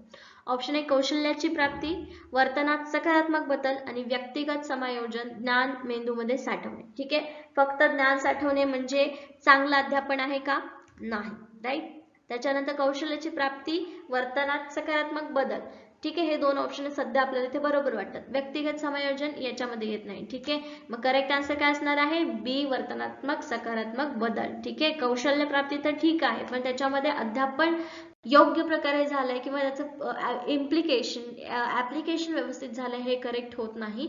सो ऑप्शन 2 मध्ये वर्तनात्मक सकारात्मक बदल हा तिथे करेक्ट अध्यापनाचा अर्थ होतो म्हणून ऑप्शन 2 इथे करेक्ट आहे. ठीक आहे. नेक्स्ट प्रश्न आहे, शिक्षकाकडून फळाचा सर्वोत्तम उपयोग कशासाठी केला जातो? ठीक आहे. कशासाठी केला जातो? अध्यापनाचा आशय फलकावर लिहिणे, विद्यार्थ्यांना एकाग्र चित्त करण्यासाठी, महत्त्वपूर्ण उल्लेखनीय मुद्दे लिहिण्यासाठी आणि स्वतःला विद्यार्थ्यांसमोर शिक्षक म्हणून सादर करण्यासाठी. आता हे ऑप्शन्स बघता आपल्याला चौथा ऑप्शन तर पहिले कट होतं. ठीक आहे. विद्यार्थ्यांना शिक्षक म्हणून सादर करण्यासाठी ते मुद्दे लिहितात असं नाही. ठीक आहे. त्याच्यानंतर फक्त अध्यापनाचा आशय लिहिण्यासाठी. ठीक आहे. आशय लिहितात पण तो तेवढा महत्त्वाचा मुद्दा नाहीये. ठीक आहे. त्याच्यानंतर चित्त एकाग्र करण्यासाठी तर नाहीच. मग एकच आन्सर करेक्ट आहे याच्यामध्ये ऑप्शन 3, महत्त्वपूर्ण व उल्लेखनीय मुद्दे सादर करण्यासाठी आणि ते विद्यार्थ्यांना लक्षात आणून देण्यासाठी. ठीक आहे. पुढचा प्रश्न आहे, सध्याच्या काळातील अध्यापनाची सर्वात प्रभावी पद्धत कोणती? आता जे अध्ययन चालू आहे त्या अध्ययनामध्ये कोणत्या प्रकारची सगळ्यात चांगली पद्धत आहे? एक आहे स्वयं अध्ययन, स्वतः अभ्यास करायचा, समोरासमोर अध्ययन जे क्लासरूम मध्ये स्कूल मध्ये होतं. ठीक आहे. मिश्र अध्ययन म्हणजे ज्याच्यामध्ये स्वाध्यायन आलं आणि शिक्षकांचं पण अध्ययन आणि त्यानंतर ई लर्निंग म्हणजे कधीही कोणत्याही वेळी कुठेही आपण अध्ययन करू शकतो. ठीक आहे. सो या दिलेल्या ऑप्शन्स पैकी ई लर्निंग जो ऑप्शन आहे तो सगळ्यात चांगला आणि प्रभावी आहे कारण कोणत्याही व्यक्तीला कधीही तो अवेलेबल आहे म्हणून ऑप्शन 3 इथे करेक्ट आहे. ओके. त्याच्यानंतर पुढचा प्रश्न आहे, प्राथमिक शालेय स्तरावर अधिकतर शिक्षक या स्त्रिया असाव्यात कारण. ठीक आहे. प्राथमिक स्तरांमध्ये पोरं जे आहेत, लहान मुलं जे आहेत ती स्टार्ट करतात शिक्षणाला. ठीक आहे. त्याच्यामध्ये स्त्रिया असाव्यात असं त्यांचं म्हणणं आहे. का असाव्यात? ऑप्शन्स दिलेले आहेत. स्त्री शिक्षिका या विद्यार्थ्यांना पुरुष शिक्षकापेक्षा अधिक चांगल्या प्रकारे शिकू शकतात. स्त्री शिक्षिकेला पुरुष शिक्षकांपेक्षा अध्यापन आशयाची चांगली माहिती असते. स्त्री शिक्षिका कमी वेतनावर काम करण्यास तयार असतात आणि स्त्री शिक्षिका बालकांशी प्रेम व स्नेहपूर्वक वागू शकतात. जसं की आई माहिती आपल्याला, आई स्त्री आहे आणि ती बालकांशी कसं वागू शकते यानुसार प्रत्येक स्त्री बालकाशी स्नेहपूर्ण आणि प्रेमपूर्ण वागू शकते. म्हणून इथे ऑप्शन ऑप्शन 4 कसा आहे, करेक्ट आहे. दिलेल्या ऑप्शन्स पैकी सगळ्यात योग्य आन्सर 4 वाटतं म्हणून आपण 4 हे आन्सर करेक्ट आहे. ओके. पुढचा प्रश्न आहे, खालीलपैकी कोणता एक अध्यापनाचा सर्वोत्कृष्ट प्रकार मानला जातो? अध्ययनाचा सर्वोत्कृष्ट प्रकार. ओके. ऑप्शन आहे शृंखला अध्ययन, समस्या निराकरण अध्ययन, चेतक प्रतिसाद अध्ययन आणि साधक अभिसंधान अध्ययन. ठीक आहे. सो याचे करेक्ट आन्सर आहे 2, समस्या निराकरण अध्ययन. कधीही ही अध्ययन पद्धती सर्वोत्कृष्ट आहे कारण इथं समस्यांचं निराकरण होतं, म्हणजेच चांगल्या प्रकारे अध्ययन होतं. ओके. पुढचा प्रश्न आहे, एखादी व्यक्ती अध्यापनाला व्यवसायाच्या स्वरूपात स्वीकारून आनंदित होतो जेव्हा, ठीक आहे, कधी होतो? जेव्हा शिक्षक एखादा आहे तो कधी खुश होईल? जेव्हा त्याच्या प्रोफेशन बद्दल त्याला काय मिळेल? ऑप्शन आहे तिच्या वर्गातील विद्यार्थ्यांवर नियंत्रण राहील, ती विद्यार्थ्यांकडून आदर प्राप्त करेल, आपल्या सहकाऱ्यांपेक्षा तिच्याकडे अधिक पात्रता असेल आणि उच्च अधिकाऱ्यांच्या ती अधिकाधिक जवळ असेल. त्याचं करेक्ट आन्सर असणार आहे ऑप्शन 2, ती विद्यार्थ्यांकडून आदर प्राप्त करेल. वेतन किंवा बाकीच्यांकडून आदर प्राप्त करण्यापेक्षा विद्यार्थ्यांकडून जेव्हा आदर प्राप्त करते एखादी व्यक्ती, तेव्हा त्यांना व्यवसायाबद्दल म्हणजे आपल्या टीचर या पदवीबद्दल त्यांना काय वाटेल? आदर वाटेल. ओके. पुढचा प्रश्न आहे, प्रभावी आणि दीर्घकाळ टिकणारे शिक्षण घेण्यासाठी अध्ययनकर्त्याकडे काय असले पाहिजे? ऑप्शन आहे केवळ शिक्षण प्राप्त करण्याची क्षमता, केवळ प्रेरणेचा अपेक्षित स्तर, केवळ शिक्षण प्राप्त करण्याची संधी व अध्ययन क्षमता आणि प्रेरणेचा योग्य स्तर. दीर्घकाळ आणि प्रभावी शिक्षण घेण्यासाठी काय असलं पाहिजे यापैकी? करेक्ट आन्सर आहे ऑप्शन 4, अध्ययन क्षमता असली पाहिजे आणि प्रेरणेचा योग्य स्तर. म्हणजे तुमच्याकडे कॅपॅसिटी पण आहे आणि इच्छा पण आहे, तर तुम्ही व्यवस्थित अध्ययन करू शकता. राईट. किंवा तर या दिलेल्या ऑप्शन्स पैकी चौथा ऑप्शन इथे करेक्ट आहे, हे तिन्ही नाही. ठीक आहे. तुम्ही परत प्रश्न बघू शकता व्हिडिओ थ्रू. सर्वोत्तम पद्धती कोणती? माहिती प्रदान करणे, विद्यार्थ्यांना पुस्तके वाचण्यास सांगणे, विद्यार्थ्यांना चांगली संदर्भ सामग्री सुचवणे किंवा वर्गात चर्चा घडून आणणे व त्यात सहभागी होणे. ठीक आहे. काय म्हणलेलं आहे, अध्यापन कोणत्या कोणत्या पद्धतीने चांगलं होऊ शकतं? तर नुसतं माहिती प्रदान करून त्यांना आकलन होणार आहे का? नाही. म्हणजे हा ऑप्शन आपला नसणार आहे. विद्यार्थ्यांना पुस्तके वाचण्यास सांगणे, पुस्तक वाचून त्यांना नॉलेज मिळेल, माहिती मिळेल, पण त्यातून आकलन होणार आहे याची गॅरंटी नाही. म्हणजे ही पण अध्यापनाची चुकीची पद्धत आहे किंवा तेवढी इफेक्टिव्ह पद्धत नाही. ठीक आहे. विद्यार्थ्यांना चांगली संदर्भ सामग्री सुचवणे, फक्त भली मोठी लिस्ट तुम्हाला दिलेली आहे रेफरन्स बुक्सची, तर तिथे तुम्हाला ते उपयोगी येणार आहे का? किंवा त्याच्यामधून चांगलं अध्यापन होणार आहे का? होणार नाही. राईट. म्हणून एकच ऑप्शन इथे आपल्याला चौथं दिसतंय, वर्गात चर्चा घडवून आणणे आणि त्यात सहभागी होणे. राईट. वर्गामध्ये कुठल्याही विषयामध्ये चर्चा करायची आणि त्यात सहभागी झाले तर विद्यार्थी आणि शिक्षक यांच्यामध्ये कम्युनिकेशन चांगलं होईल आणि आपलं शिक्षण पण चांगलं होईल. राईट. सो आपला करेक्ट आन्सर आहे इथे 4, वर्गात चर्चा घडवून आणणे आणि त्यात सहभागी होणे. Creating and participating in class discussion. Okay. So next question आहे, वर्गातील परस्पर संवादातून काय साध्य झाले पाहिजे? वर्गामध्ये जे कम्युनिकेशन होतं त्याच्यामधून आपल्याला काय मिळालं पाहिजे? Okay. What should be achieved through interaction in the classroom? First option आहे वेगवेगळे युक्तिवाद ऐकवास मिळायला हवेत, विविध स्वरूपाची माहिती प्राप्त व्हायला हवी, वेगवेगळे विचार व संकल्पना यांचे ज्ञान व्हावयास आणि 4, वाद विवाद घडून यायला हवा म्हणून. ठीक आहे. काय साध्य व्हायला पाहिजे संवादातून? आता करेक्ट आन्सर आहे ऑप्शन 3, वेगवेगळे विचार आणि संकल्पना यांचे ज्ञान व्हायला पाहिजे यासाठी. नुसते युक्तिवाद ऐकून मजा घेणं किंवा हे व्यवस्थित आहे का? नाही. म्हणजे एक ऑप्शन तर चुकीचं आहे. ठीक आहे. त्याच्यानंतर नुसती माहिती घेणं पण चुकीचं आहे. ठीक आहे. वादविवाद घडवणं किंवा वादविवाद व्हावे म्हणून इंटरॅक्शन करावा, संवाद करावा, हे बरोबर आहे का? अजिबात नाही. म्हणजे इथे करेक्ट आन्सर काय असणार आहे? करेक्ट ऑप्शन काय असणार आहे? 3, विचार आणि संकल्पना. प्रत्येक व्यक्तीचे, प्रत्येक स्टुडंट्सचे विचार तुम्ही ऐकाल, तुमचे विचार त्यांना सांगाल, याच्यामधून तुमचं नॉलेज वाढेल. ठीक आहे.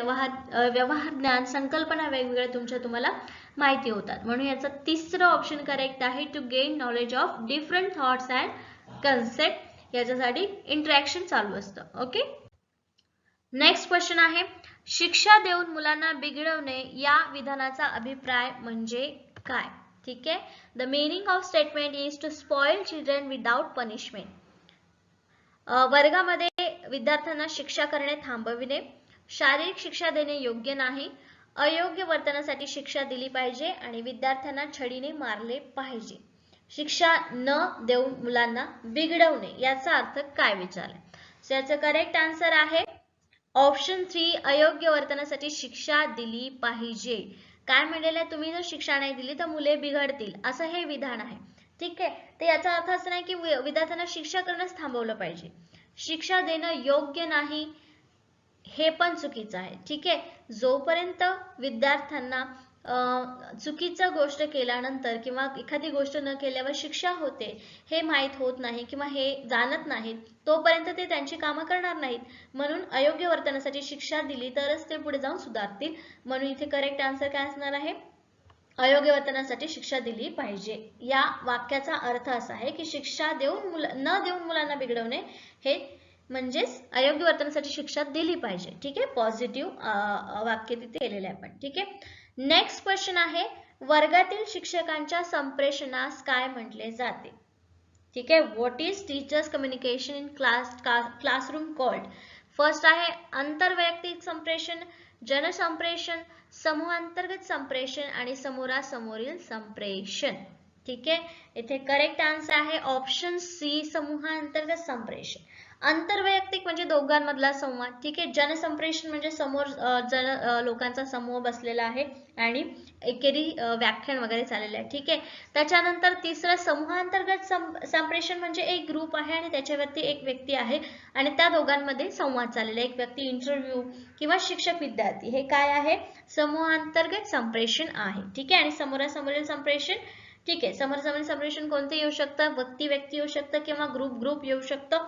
पण समूहांतर्गत संप्रेषण इंटरव्ह्यू किंवा हे आपलं क्लासरूम, टीचर क्लासरूम जे आहे ते समूहांतर्गत संप्रेषण आहे. ओके, म्हणून करेक्ट आन्सर आहे option C, intra group communication. ठीक आहे, नेक्स्ट क्वेश्चन आहे जर तुम्हाला सर्वसामान्य विद्यार्थ्यांबरोबर दृष्टीहीन विद्यार्थ्यांना शिकवण्याची संधी मिळाली तर तुम्ही वर्गामध्ये दृष्टीहीन विद्यार्थ्यांशी कोणत्या प्रकारचा व्यवहार कराल? ठीक आहे, मला वाटतं क्वेश्चन पण आला होता. If you had the opportunity to teach visually impaired students along with the regular students, how would you deal with the visually impaired students in a classroom? ठीक आहे, दृष्टीहीन विद्यार्थ्यांकडे अतिरिक्त लक्ष देणार नाही कारण त्यामुळे सर्वसामान्य विद्यार्थ्यांचे नुकसान होऊ शकते. वर्गात सहानुभूतीने त्यांची देखरेख कराल. तुम्ही असा विचार कराल की दृष्टीहीनता हे त्या विद्यार्थ्यांचे नशीब आहे व त्यासंबंधी तुम्ही काहीही करू शकत नाही. आणि चौथा ऑप्शन आहे दृष्टीहीन विद्यार्थ्यांना पुढील रांगेत बसवण्याची व्यवस्था कराल व त्याला सोयीस्कर वाटेल अशा गतीने शिकवण्याचा प्रयत्न करा. आता यापैकी सगळ्यात योग्य वर्तन कोणतं आहे शिक्षकाचं ते आपलं करेक्ट आन्सर असणार आहे. तर याचा करेक्ट आन्सर आहे ऑप्शन 4. ठीक आहे, लक्ष न देणं किंवा सहानुभूतीने देखरेख करणं किंवा बाकीच्यांचं नुकसान होऊ नये किंवा त्या व्यक्तीला फक्त नशीब आहे म्हणून सोडून देणे या नैतिकतेमध्ये बसत नाही. शिक्षकाच्या व्यक्तिमत्वाला ते सूट करत नाही. म्हणून इथे चौथं ऑप्शन करेक्ट आहे की त्या विद्यार्थ्याला सोयीस्कर वाटेल अशा पद्धतीने अशा गतीने शिकवायचं आणि त्याला पुढे बसवण्याची सोय करायची जेणेकरून जर त्याला कळलं नाही समजलं नाही तर तो विचारू शकतो. ठीक आहे, पुढचा प्रश्न आहे पुढीलपैकी कोणते चांगल्या संपादन चाचणीचे वैशिष्ट्य आहे? अचीवमेंट टेस्टचं वैशिष्ट्य नाही विचारले. ठीक आहे, क्वेश्चन नीट वाचला आपण तर आपले मार्क्स मिस होत नाहीत. बरेच वेळेस परीक्षेमध्ये ही प्रॉब्लेम होतो की आपण क्वेश्चन नीट वाचत नाही, आन्सर देऊन टाकतो आणि तिथे मग आपले मार्क्स जातात. तर बघा खालीलपैकी कोणत्या चांगले संपादन चाचणीचे वैशिष्ट्य नाही? Which of the following is not characteristics of good achievement test? Option आहे विश्वसनीयता, वस्तुनिष्ठता, अस्पष्टता आणि वैधता. याचं करेक्ट आन्सर आहे ऑप्शन 3 अस्पष्टता. ठीक आहे, विश्वसनीयता असू दे, वस्तुनिष्ठता असू दे आणि वैधता असू दे हे याच्यावरून आपल्याला काहीतरी अचीवमेंट स्टुडंटनी केलेली आहे हे दिसून येतं. ठीक आहे, किंवा टीचरनी संपादन केलेले हे दिसून येतं. पण अस्पष्टता, ठीक आहे, याच्यावरून कुठलीही अचीवमेंट दिसून येत नाही. ओके, नेक्स्ट क्वेश्चन आहे एका चांगल्या दृष्टीने फलक लेखन करण्याची चांगली पद्धती कोणती आहे? एका चांगल्या शिक्षकाच्या दृष्टीने. ठीक आहे, ऑप्शन आहे वर्ग अध्यापनात फलक लेखन वेगाने व शक्य तेवढे स्पष्ट करावे. सर्वप्रथम पाठ्य आशय फलकावर लिहिणे व नंतर विद्यार्थ्यांना वाचायला सांगणे. सर्वप्रथम विद्यार्थ्यांना प्रश्न विचारणे व त्यांनी सांगितलेली उत्तरे फलकावर लिहिणे. अध्यापन करत असताना महत्त्वपूर्ण मुद्दे शक्य तितक्या स्पष्ट भाषेत फलकावर लिहिणे. ठीक आहे, याच्यामधलं कुठला आन्सर करेक्ट आहे? याचं करेक्ट आन्सर आहे ऑप्शन 4. ठीक आहे, फलक वेगाने लिहिणे किंवा आशय फलकावर लिहून विद्यार्थ्यांना वाचायला सांगणं किंवा प्रश्न विचारून ते फलकावर लिहिणं याच्यापेक्षा जो चांगला मार्ग आहे तो म्हणजे अध्यापन करत असताना महत्त्वपूर्ण मुद्दे शक्य तितक्या स्पष्ट भाषेत फलकावर लिहिणे. जसं की एखादा मोठा चॅप्टर असेल, त्याचा मोठा पॅराग्राफ असेल, त्याचा आशय 1 ते 2 ते 3 शब्दामध्ये मुद्देसूदपणे फलकावर मांडलं हे तिथे करेक्ट आहे. म्हणून चांगल्या शिक्षकाच्या दृष्टीने ऑप्शन 4 इथे करेक्ट आहे. ओके, पुढचा प्रश्न बघूया. एक शिक्षक तेव्हाच यशस्वी होऊ शकतो जेव्हा तो विद्यार्थ्यांना चांगले नागरिक बनवण्यास मदत करेल, विद्यार्थ्यांना विषयाचे ज्ञान देईल, विद्यार्थ्यांना परीक्षेमध्ये उत्तीर्ण होण्यासाठी तयार करेल, विद्यार्थ्यांना विषय व्यवस्थितरित्या समजून देईल. ठीक आहे, काय असू शकतं? A teacher can be successful only when. कधी होऊ शकतो सक्सेसफुल? याचं करेक्ट आन्सर आहे ऑप्शन 4. ठीक आहे, a teacher can be successful when. विद्यार्थ्यांना एकच शिक्षक जेव्हा यशस्वी होऊ शकतो जेव्हा तो विद्यार्थ्यांना विषय व्यवस्थितरित्या समजून दे. ठीक आहे, विद्यार्थ्यांना नागरिक बनवण्यास मदत करण्यापेक्षा किंवा ज्ञान देण्यापेक्षा तो व्यवस्थितरित्या विषय समजलेला असेल त्यावेळेस तो शिक्षक यशस्वी म्हटला जाईल. ठीक आहे, नेक्स्ट क्वेश्चन आहे, अध्यापनाचा गतिशील दृष्टिकोन म्हणजे काय? A dynamic approach to teaching is.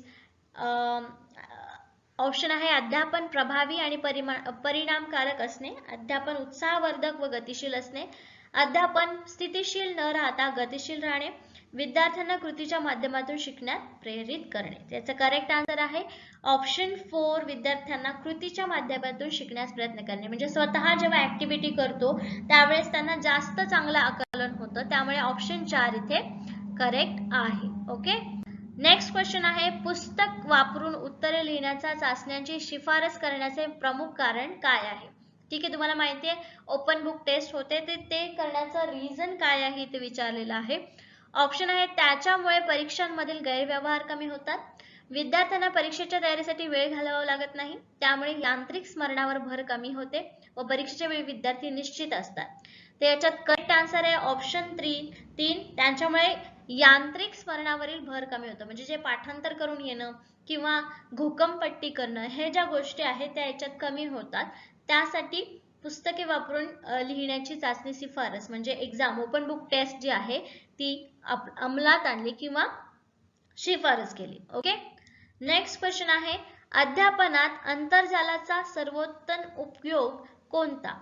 ठीक आहे, इंटरनेटचा उपयोग या दिलेल्या ऑप्शन्स पैकी कशामध्ये चांगला होऊ शकतो? एक आहे दृकश्राव्य माध्यमातून आशय सादर करण्यासाठी, अत्याधुनिक माहिती पुरवण्यासाठी, शिक्षकाचा वेळ व श्रम वाचवण्यासाठी, अध्यापन आंतरक्रियात्मक करण्यासाठी. सो याचं करेक्ट आन्सर आहे ऑप्शन 2. अत्याधुनिक माहिती पुरवण्यासाठी. आपल्याला माहिती आहे आपण इंटरनेटचा वापर कशासाठी करतो? अप टू डेट इन्फॉर्मेशन मिळवण्यासाठी, राईट? म्हणून इथे करेक्ट आन्सर आहे ऑप्शन 2. ठीक आहे, नेक्स्ट क्वेश्चन आहे, अध्ययनाबाबतची सर्वात अलीकडे स्वीकारलेली विचारधारा म्हणजे अध्ययनकर्ता हा काय आहे? The most recently accepted ideology of learning is that the learner is. Learner काय आहे? ज्ञानाचा रचयिता आहे, ज्ञानाचा स्वीकारक आहे, ज्ञानाचा उपभोक्ता आहे की ज्ञानाचा संकलक आहे? करेक्ट आन्सर आहे ऑप्शन ए किंवा फर्स्ट, ज्ञानाचा रचयिता आहे. ठीक आहे, तो ज्ञान रचतो म्हणजे नवीन नवीन ज्ञान आत्मसात करतो, राईट? ओके, नेक्स्ट क्वेश्चन आहे, अभ्यासक्रमात प्रात्यक्षिक कार्य समाविष्ट करण्याचा प्रमुख हेतू म्हणजे सैद्धांतिक भागावरील अतिरिक्त भर कमी करणे, विद्यार्थ्यांच्या विविध कौशल्याचा विकास करणे, विद्यार्थ्यांना परीक्षेत अधिक गुण मिळवण्यास मदत करणे आणि विद्यार्थ्यांना वर्षभर गुंतवून ठेवणे. प्रात्यक्षिक कार्य समाविष्ट करण्याचा हेतू म्हणजे जे तुम्ही प्रयोगशाळेत काम करता किंवा हे जी कामं करता म्हणजे प्रॅक्टिकल्स जे तुम्हाला करून घेतले जातात त्याचा मेन उद्देश काय असतो? तर त्याचा करेक्ट आन्सर आहे ऑप्शन 2. तुमच्या कौशल्याचा विकास करणं. विद्यार्थ्यांचा कौशल्याचा विकास करण्यासाठी ही प्रात्यक्षिके घेतली जातात. ठीक आहे, कुठलाही सैद्धांतिक भार कमी करणं किंवा गुण जास्त मिळावे किंवा गोंधळून ठेवण्यासाठी हे केलं जात नाही. ठीक आहे, त्याच्या प्रश्नांना पहिला प्रश्न आहे, अध्यापनाची सर्वोत्तम पद्धती कोणती? माहिती प्रदान करणे, विद्यार्थ्यांना पुस्तके वाचण्यास सांगणे, विद्यार्थ्यांना चांगली संदर्भ सामग्री सुचवणे किंवा वर्गात चर्चा घडवून आणणे व त्यात सहभागी होणे. ठीक आहे, काय म्हणलेलं आहे, अध्यापन कोणत्या कोणत्या पद्धतीने चांगलं होऊ शकतं? तर नुसतं माहिती प्रदान करून त्यांना आकलन होणार आहे का? नाही, म्हणजे हा ऑप्शन आपला नसणार आहे. विद्यार्थ्यांना पुस्तके वाचण्यास सांगणे, पुस्तक वाचून त्यांना नॉलेज मिळेल, माहिती मिळेल, पण त्यातून आकलन होणार आहे याची गॅरंटी नाही, म्हणजे ही पण अध्यापनाची चुकीची पद्धत आहे किंवा तेवढी इफेक्टिव्ह पद्धत नाही. ठीक आहे, विद्यार्थ्यांना चांगली संदर्भ सामग्री सुचवणे, फक्त भलीमोठी लिस्ट तुम्हाला दिलेली आहे रेफरन्स बुक्सची, तर तिथे तुम्हाला ते उपयोगी येणार आहे का किंवा त्याच्यामधून चांगलं अध्यापन होणार आहे का? होणार नाही. राईट, म्हणून एकच ऑप्शन इथे आपल्याला चौथं दिसतंय, वर्गात चर्चा घडवून आणणे आणि त्यात सहभागी होणे. राईट, वर्गामध्ये कुठल्याही विषयावरती चर्चा करायची आणि त्यात सहभागी झाले तर विद्यार्थी आणि शिक्षक यांच्यामध्ये कम्युनिकेशन चांगलं होईल आणि आपलं शिक्षण पण चांगलं होईल. राईट, सो आपलं करेक्ट आन्सर आहे इथे 4, वर्गात चर्चा घडवून आणणे आणि त्यात सहभागी होणे. Creating and participating in class discussion. Okay, so next question आहे, वर्गातील परस्पर संवादातून काय साध्य झाले पाहिजे? वर्गामध्ये जे कम्युनिकेशन होतं त्याच्यामधून आपल्याला काय मिळालं पाहिजे? Okay, what should be achieved through interaction in the classroom? First option आहे, वेगवेगळे युक्तिवाद ऐकवास मिळायला हवेत, विविध स्वरूपाची माहिती प्राप्त व्हायला हवी, वेगवेगळे विचार व संकल्पना यांचे ज्ञान व्हावयास, आणि 4, वाद विवाद घडून यायला हवा म्हणून. ठीक आहे, काय साध्य व्हायला पाहिजे संवादातून? आता करेक्ट आन्सर आहे ऑप्शन 3, वेगवेगळे विचार आणि संकल्पना यांचे ज्ञान व्हायला पाहिजे. यासाठी नुसते युक्तिवाद ऐकून मजा घेणं किंवा हे व्यवस्थित आहे का? नाही, म्हणजे एक ऑप्शन इथं चुकीचं आहे. ठीक आहे, त्याच्यानंतर नुसती माहिती घेणं पण चुकीचं आहे. ठीक आहे, वादविवाद घडवणं किंवा वादविवाद व्हावे म्हणून इंटरॅक्शन करावा, संवाद करावा, हे बरोबर आहे का? अजिबात नाही. म्हणजे इथे करेक्ट आन्सर काय असणार आहे, करेक्ट ऑप्शन काय असणार आहे? 3, विचार आणि संकल्पना. प्रत्येक व्यक्तीचे, प्रत्येक स्टुडंट्सचे विचार तुम्ही ऐकाल, तुमचे विचार त्यांना सांगाल, याच्यामधून तुमचं नॉलेज वाढेल. ठीक आहे, व्यवहार ज्ञान, संकल्पना वेगवेगळ्या तुम्हाला माहिती होतात, म्हणून याचं तिसरं ऑप्शन करेक्ट आहे, to gain knowledge of different thoughts and concept. याच्यासाठी इंटरॅक्शन चालू असतं. ओके, नेक्स्ट क्वेश्चन आहे, शिक्षा देऊन मुलांना बिघडवणे या विधानाचा अभिप्राय म्हणजे काय? ठीक आहे, the meaning of statement is to spoil children without punishment. वर्गामध्ये विद्यार्थ्यांना शिक्षा करणे थांबविणे, शारीरिक शिक्षा देणे योग्य नाही, अयोग्य वर्तनासाठी शिक्षा दिली पाहिजे आणि विद्यार्थ्यांना छडीने मारले पाहिजे. शिक्षा न देऊन मुलांना बिघडवणे याचा अर्थ काय विचारलाय? सो याचं करेक्ट आन्सर आहे ऑप्शन 3, अयोग्य वर्तनासाठी शिक्षा दिली पाहिजे. काय म्हणलेलं आहे, तुम्ही जर शिक्षा नाही दिली तर मुले बिघडतील, असं हे विधान आहे. ठीक आहे, तर याचा अर्थ असं नाही की विद्यार्थ्यांना शिक्षा करणंच थांबवलं पाहिजे. शिक्षा देणं योग्य नाही हे पण चुकीचं आहे. ठीक आहे, जोपर्यंत विद्यार्थ्यांना चुकीचं गोष्ट केल्यानंतर किंवा एखादी गोष्ट न केल्यावर शिक्षा होते हे माहीत होत नाही किंवा हे जाणत नाहीत, तोपर्यंत ते त्यांची कामं करणार नाहीत. म्हणून अयोग्य वर्तनासाठी शिक्षा दिली तरच ते पुढे जाऊन सुधारतील. म्हणून इथे करेक्ट आन्सर काय असणार आहे? अयोग्य वर्तनासाठी शिक्षा दिली पाहिजे. या वाक्याचा अर्थ असा आहे की शिक्षा न देऊन मुलांना बिघडवणे हे म्हणजेच अयोग्य वर्तनासाठी शिक्षा दिली पाहिजे. ठीक आहे, पॉझिटिव्ह वाक्य तिथे केलेले आहे आपण. ठीक आहे, नेक्स्ट क्वेश्चन आहे, वर्गातील शिक्षकांच्या संप्रेषणास काय म्हटले जाते? ठीक आहे, what is teachers communication in classroom called? First आहे आंतरवैयक्तिक संप्रेषण, जनसंप्रेषण, समूहांतर्गत संप्रेषण आणि समोरासमोरील संप्रेषण. ठीक आहे, इथे करेक्ट आन्सर आहे ऑप्शन सी, समूहांतर्गत संप्रेषण. आंतरवैयक्तिक म्हणजे दोघांमधला संवाद. ठीक आहे, जनसंप्रेषण म्हणजे समोर लोकांचा समूह बसलेला आहे आणि एकेरी व्याख्यान वगैरे चाललेलं आहे. ठीक आहे, त्याच्यानंतर तिसरं समूहांतर्गत संप्रेषण म्हणजे एक ग्रुप आहे आणि त्याच्यावरती एक व्यक्ती आहे आणि त्या दोघांमध्ये संवाद चाललेला आहे, एक व्यक्ती इंटरव्ह्यू किंवा शिक्षक विद्यार्थी, हे काय आहे? समूहांतर्गत संप्रेषण आहे. ठीक आहे, आणि समोरासमोरील संप्रेषण, ठीक आहे, समोरासमोरील संप्रेषण कोणतं येऊ शकतं? व्यक्ती येऊ शकतं किंवा ग्रुप येऊ शकतं, पण समूहांतर्गत संप्रेषण इंटरव्ह्यू किंवा हे आपलं क्लासरूम टीचर क्लासरूम जे आहे ते समूहांतर्गत संप्रेषण आहे. ओके, म्हणून करेक्ट आन्सर आहे option C, intra group communication. ठीक आहे.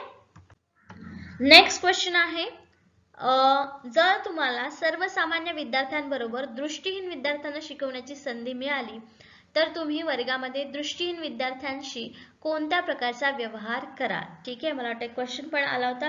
If you had the opportunity to teach visually impaired students along with the regular students, how would you deal with the visually impaired students in a classroom.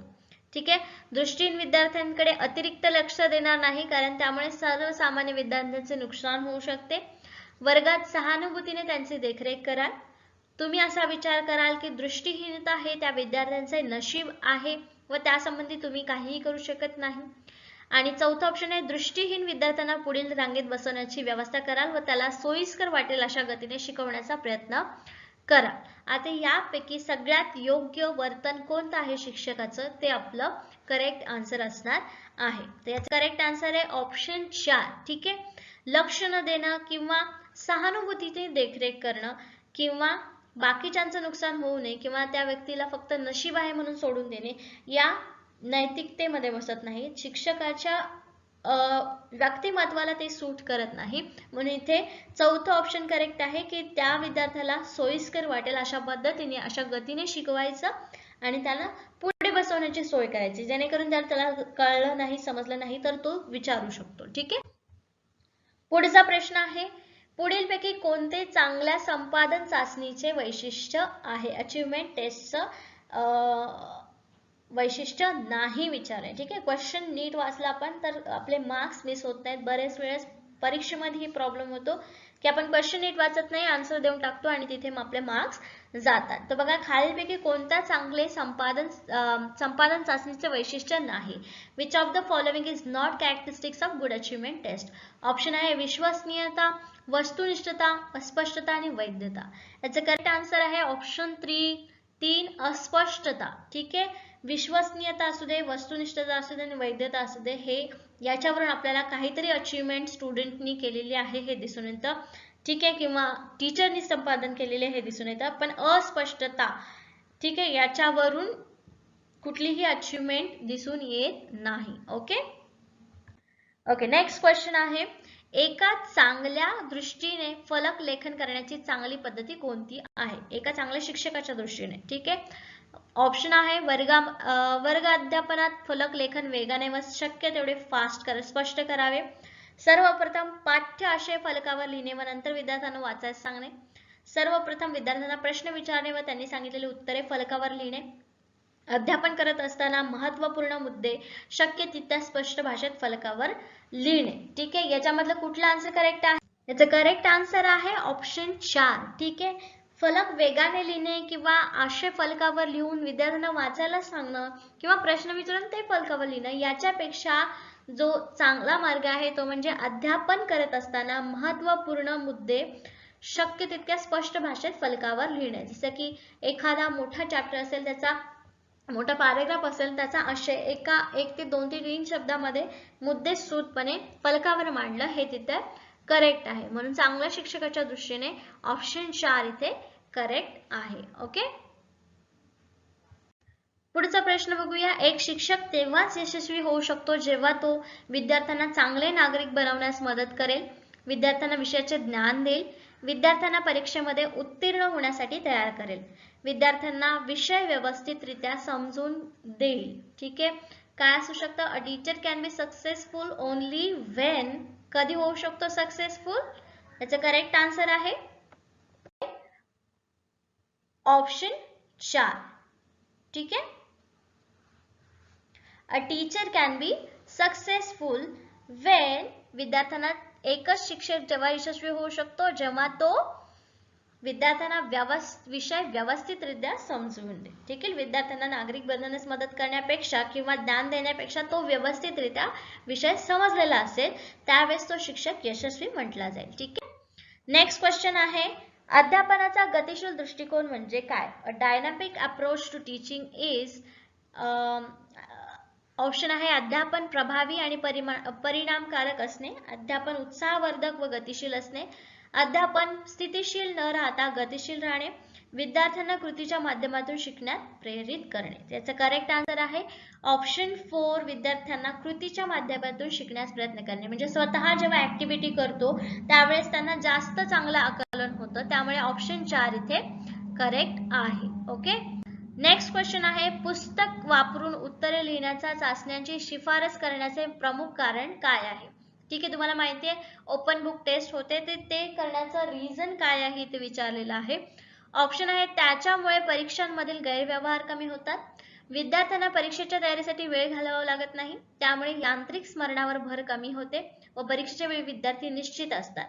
तर याच्यात correct answer आहे option 3, त्यांच्यामुळे यांत्रिक स्मरणावरील भर कमी होतं. म्हणजे जे पाठांतर करून येणं किंवा घोकमपट्टी करणं हे ज्या गोष्टी आहेत त्या याच्यात कमी होतात, त्यासाठी पुस्तके वापरून लिहिण्याची चाचणी शिफारस म्हणजे एक्झाम ओपन बुक टेस्ट जी आहे ती अंमलात आणली किंवा शिफारस केली. ओके. नेक्स्ट क्वेश्चन आहे अध्यापनात आंतरजालाचा सर्वोत्तम उपयोग कोणता. ठीक आहे, इंटरनेटचा उपयोग या दिलेल्या ऑप्शन्स पैकी कशामध्ये चांगला होऊ शकतो. एक आहे दृकश्राव्य माध्यमातून आशय सादर करण्यासाठी, अत्याधुनिक माहिती पुरवण्यासाठी, शिक्षकाचा वेळ व श्रम वाचवण्यासाठी, अध्यापन आंतरक्रियात्मक करण्यासाठी. सो याचं करेक्ट आन्सर आहे ऑप्शन 2, अत्याधुनिक माहिती पुरवण्यासाठी. आपल्याला माहिती आहे आपण इंटरनेटचा वापर कशासाठी करतो, अप टू डेट इन्फॉर्मेशन मिळवण्यासाठी, राईट. म्हणून इथे करेक्ट आन्सर आहे ऑप्शन 2. ठीक आहे. नेक्स्ट क्वेश्चन आहे अध्ययनाबाबतची सर्वात अलीकडे स्वीकारलेली विचारधारा म्हणजे अध्ययन करता हा काय आहे. The most recently accepted ideology of learning is that the learner is. Learner काय आहे, ज्ञानाचा रचयिता आहे, ज्ञानाचा स्वीकारक आहे, ज्ञानाचा उपभोक्ता आहे की ज्ञानाचा संकलक आहे. करेक्ट आन्सर आहे ऑप्शन ए किंवा फर्स्ट, ज्ञानाचा रचयिता आहे. ठीक आहे, तो ज्ञान रचतो म्हणजे नवीन नवीन ज्ञान आत्मसात करतो, राईट. ओके. नेक्स्ट क्वेश्चन आहे अभ्यासक्रमात प्रात्यक्षिक कार्य समाविष्ट करण्याचा प्रमुख हेतू म्हणजे सैद्धांतिक भागावरील अतिरिक्त भर कमी करणे, विद्यार्थ्यांच्या विविध कौशल्याचा विकास करणे, विद्यार्थ्यांना परीक्षेत अधिक गुण मिळवण्यास मदत करणे आणि विद्यार्थ्यांना वर्षभर गुंतवून ठेवणे. प्रात्यक्षिक कार्य समाविष्ट करण्याचा हेतू म्हणजे जे तुम्ही प्रयोगशाळेत काम करता किंवा हे जी कामं करता म्हणजे प्रॅक्टिकल्स जे तुम्हाला करून घेतले जातात त्याचा मेन उद्देश काय असतो. तर त्याचं करेक्ट आन्सर आहे ऑप्शन 2, तुमच्या कौशल्याचा विकास करणं. विद्यार्थ्यांचा कौशल्याचा विकास करण्यासाठी ही प्रात्यक्षिके घेतली जातात. ठीक आहे, कुठलाही सैद्धांतिक भार कमी करणं किंवा गुण जास्त मिळावे किंवा गोंधळून ठेवण्यासाठी हे. याचा पहिला प्रश्न आहे विद्यार्थ्यांना कोणत्या परिस्थितीत बुद्धिमंथन ब्रेनस्टॉर्मिंग सर्वाधिक उपयुक्त ठरते. ठीक आहे, एक गणितातील अवघड समस्या सोडवण्यासाठी, 2 एखाद्या ऐतिहासिक व्यक्तीचे विविध गुणधर्म शोधण्यासाठी, खुनाच्या रहस्यकथेतील अपराधाबाबत अंदाज व्यक्त करण्यासाठी आणि पाण्याचा अपव्यय कमी करण्यासाठी. कल्पना शोधताना दिलेल्या ऑप्शन्स पैकी सगळ्यात जास्त ब्रेनस्टॉर्मिंग कोणत्या गोष्टीसाठी होऊ शकतं. तर करेक्ट आन्सर आहे ऑप्शन 4, पाण्याचा अपव्यय कमी करण्यासाठी, कल्पना शोधण्यासाठी. म्हणजेच बुद्धीचा विचार सगळ्यात जास्त कधी करावा लागेल तर तुम्हाला नवीन कल्पना शोधण्यासाठी किंवा एखादी समस्येवरती उपाय शोधण्यासाठी तिथे तुम्हाला जास्त बुद्धिमंथन करावं लागेल, राईट. बुद्धीचा वापर किंवा बुद्धीचा एक्सरसाइज ज्याला आपण म्हणतो ब्रेनस्टॉर्मिंग तो इथे करावा लागेल. ओके. नेक्स्ट क्वेश्चन आहे संगणक सहाय्यित सादरीकरणाबाबत खालीलपैकी कोणते विधान असत्य आहे. Okay, which of the statement about computer aided presentation is false. कॉम्प्युटरशी रिलेटेड कुठलं स्टेटमेंट जे आहे ते असत्य आहे ते इथे सांगायचं आहे. ठीक आहे. फर्स्ट ऑप्शन आहे विद्यार्थ्याकडे अधिक लक्ष देण्यासाठी शिक्षकांना वेळ मिळू शकतो, विद्यार्थी निष्क्रिय अध्ययन करता होतो, याचे विकसन शिक्षक करू शकतो, यातून विद्यार्थ्याच्या अंतःक्रियांना वाव मिळतो. काय होऊ शकतं याच्यातलं असत्य स्टेटमेंट कुठलं असू शकतं. याचा करेक्ट आन्सर आहे ऑप्शन 2, विद्यार्थी निष्क्रिय अध्ययन करता होतो. कारण संगणकामुळे विद्यार्थ्याला आणखीन चालना मिळते, तो निष्क्रिय होत नाही तर सक्रिय होतो, नवीन नवीन गोष्टी त्याच्यातून शिकतो. ठीक आहे, म्हणून ऑप्शन 2 किंवा ऑप्शन 2 इथे बरोबर आहे. The students become a passive learner. Okay, पुढचा प्रश्न आहे, शिक्षकांनी वर्गात एका पाठ्य घटकाचे अध्यापन करून त्यावर आधारित प्रश्न विचारले असता विद्यार्थ्यांना उत्तरे आली नाहीत, याचा अर्थ काय? एक शिक्षकांनी वर्गामध्ये चॅप्टर शिकवला अख्खा आणि त्याच्यावरचे क्वेश्चन विचारले तर ते स्टुडंट्सला आले नाही असा प्रश्न आहे, तर याचा अर्थ काय? ऑप्शन ए, शिक्षकांनी अध्यापनात तंत्रज्ञानाचा वापर केला नाही. शिक्षकांनी विद्यार्थ्यांच्या आकलन पद्धतीनुसार अध्यापन केले नाही. विद्यार्थ्यांच्या मानसिक वयानुसार तो घटक अवघड होता. विद्यार्थ्यांना शिक्षकांचे अध्यापन आवडत नसेल. काय आन्सर असू शकेल याचा? 2. ठीक आहे, आकलन पद्धतीनुसार अध्यापन केले नाही. ज्या पद्धतीने आकलन व्हायला पाहिजे होतं त्या पद्धतीने आकलन झालं नाही, म्हणजेच त्यांना आवश्यकतेनुसार अध्यापन सुद्धा शिक्षकांनी केलेलं नाही. ठीक आहे, तंत्रज्ञानाचा वापर केला नाही केला तरी वेगवेगळ्या गोष्टी वापरून देखील ते अध्यापनामध्ये सुधारणा करू शकतात. ठीक आहे, म्हणून हे ऑप्शन इथे गेलं. मानसिक वयानुसार तो घटक अवघड होऊ शकतो, हे त्याच्यापेक्षा कमी महत्वाचा घटक आहे. ठीक आहे, आणि आवडत नसेल हा तर विषय नाही. सो याच्यामध्ये ऑप्शन 2 इथे करेक्ट आहे. ओके, पुढचा प्रश्न आहे, शिक्षकांनी विचारलेल्या खालीलपैकी कोणता प्रश्न हा मुक्त स्वरूपाचा आहे? Which of the following question asked by the teacher is open ended? ठीक आहे, ऑप्शन 1 आहे 10चा घन सांगा. शिवाजी महाराजांनी सर्वप्रथम कोणता किल्ला जिंकला? पाण्याचे गुणधर्म सांगा. आणि गोदावरी नदी कोठे उगम पावते? मुक्त स्वरूपाचा प्रश्न कोणता आहे? याचा करेक्ट आन्सर आहे ऑप्शन सी, पाण्याचे गुणधर्म सांगा. ठीक आहे, याच्यामध्ये लिमिटेशन्स नसणार आहेत. पाण्याचे गुणधर्म सांगताना आता 10चा घन लिमिटेड आन्सर आहे. कोणता किल्ला जिंकला? लिमिटेड आन्सर आहे. गोदावरी नदी कुठे उगम पावते? लिमिटेड आन्सर आहे. पण पाण्याचे गुणधर्म हा एक नसून अनेक असू शकतात, म्हणजे याचे वेगवेगळे आन्सर्स असू शकतात. सो विद्यार्थी काय करू शकतात, याच्यातले करेक्ट आन्सर पैकी 10 आन्सर देऊ शकतात, 3 आन्सर देऊ शकतात, 2 आन्सर देऊ शकतात. म्हणजे हा कशा स्वरूपाचा प्रश्न आहे? मुक्त स्वरूपाचा प्रश्न आहे. ठीक आहे, म्हणून इथे करेक्ट आन्सर आहे option 3, state the properties of water. Okay,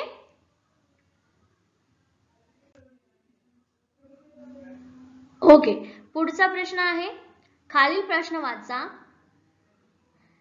3.5x plus 2un plus 4t is equal to वरील प्रश्न विद्यार्थ्यांनी सोडवण्यातून कोणत्या अध्यापनाचे उद्दिष्ट साध्य होईल? ठीक आहे, which teaching objective will be achieved by the student solving the above question? हा क्वेश्चन आहे लॉजिकल किंवा मॅथमॅटिक्सचा क्वेश्चन. तो सोडवण्यातून विद्यार्थ्यांचं कोणतं उद्दिष्ट साध्य होईल? ऑप्शन ए, नॉलेज, कॉम्प्रिहेन्शन, उपाययोजन अँड विश्लेषण. करेक्ट आन्सर असणार आहे 4, विश्लेषण. काय करायचंय, ह्याला सॉल्व्ह करून करेक्ट आन्सर सांगायचा, म्हणजेच काय करायचं आहे, विश्लेषण करायचं आहे या दिलेल्या प्रश्नाचं. ओके, म्हणून करेक्ट आन्सर आहे 4, अनालिसिस. ओके, ठीक आहे, पुढचा प्रश्न आहे, खालीलपैकी अध्यापनातील कोणत्या बाबींचे शैक्षणिक मूल्य खालीलपैकी अध्यापनातील कोणत्या बाबींचे शैक्षणिक मूल्य तुलनात्मक दृष्ट्या कमी आहे? ठीक आहे, प्रश्न पहिला, गणितीय सूत्र सांगणे. विद्यार्थ्याला